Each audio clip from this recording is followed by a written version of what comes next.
Scrooge would like to get his hands on the gems from today's game, Crystal Castles, for your Atari 2600. And look at that, really nice colorful box art. I dig that. Let's go ahead and take Crystal Castles. Let's pop it in my Atari 7800 Pro system and see how it holds up today. Let's go to the game. Crystal Castles was published by Atari and carries a copyright year of 1984. It is based on their 1983 trackball arcade game. It was programmed by Peter Naday, who also programmed Sorcerer's Apprentice for the 2600.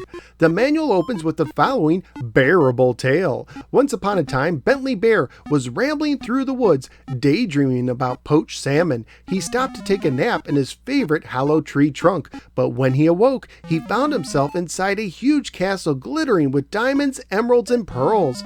Though Bentley didn't know it at the time, he was trapped in Crystal Castles, home of Berthilda the Witch and her evil cronies. To escape their spell, he must harvest the gems in the castle before Berthilda and her malicious gang send him into permanent hibernation. Crystal Castles is an action game for one player only and can be made more difficult by putting the left difficulty switch in the A position. You could choose a starting level from levels 1 through 8 at the title screen. For the controls, you use the joystick to move and the button to jump. Each level is comprised of 4 different castles. The goal of each castle is to collect all the gems by running over them. However, enemies can get the gems too. When all the gems have been picked up, you move on to the next castle. If you pick up the last gem, you also get bonus points. Some castles also have lifts you can take by positioning yourself in the right place at the right time. Levels usually have honey pots you can pick up for bonus points, but if you wait too long, a swarm of bees will come down and attack you. Bees also appear if you are taking too long to complete a castle. Castles may also contain various enemies. Crystal balls roll towards you. Nasty trees also home in on you, but you can stun them by jumping over them. Gem meters also can be jumped over to stun, but if you touch them just as they start swallowing a gem, you can actually defeat them for bonus points. However, this can be quite difficult to pull off in the later levels. Witches, skeletons, and ghosts don't eat gems, but they cannot be stunned. The manual also states that the witch's cauldron can show up in later levels and is deadly to the touch, but I was unable to see one myself. The magic hat can make you temporarily invincible, and you could defeat the witch when you're wearing it, but you cannot stun other enemies or defeat the gem eaters while you are wearing it.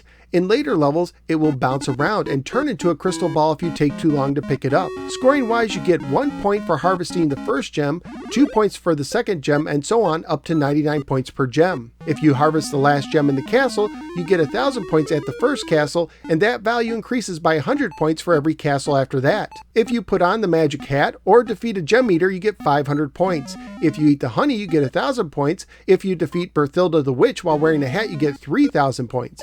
You start the game with 5 lives and you get an extra life at every 20,000 points. Graphically speaking, although the gems look more like video wafers from 2600 Pac-Man, the characters themselves look really good, and the levels have a decent 3D look. The animation of the gem eaters eating a gem was especially impressive for a 2600 game. The game also contains some of the best musical ditties on the system.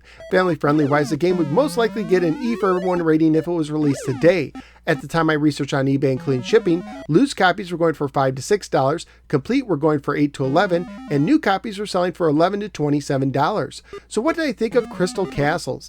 It took me a while to get into this one. When I previously played it on the Flashback 2, I found it easy to get caught up on corners, and sometimes it was hard to pick up gems that were very close to me. But when I went from a Flashback joystick to using a Sega Genesis controller on my 7800, I had a much easier time controlling Bentley, and as I got more used to the game, I actually began having some fun with it. It still isn't perfect. Getting on the lifts can be a pain, and it's frustrating when you miss a gem because the controls and the 3D look make it difficult to pick them up sometimes.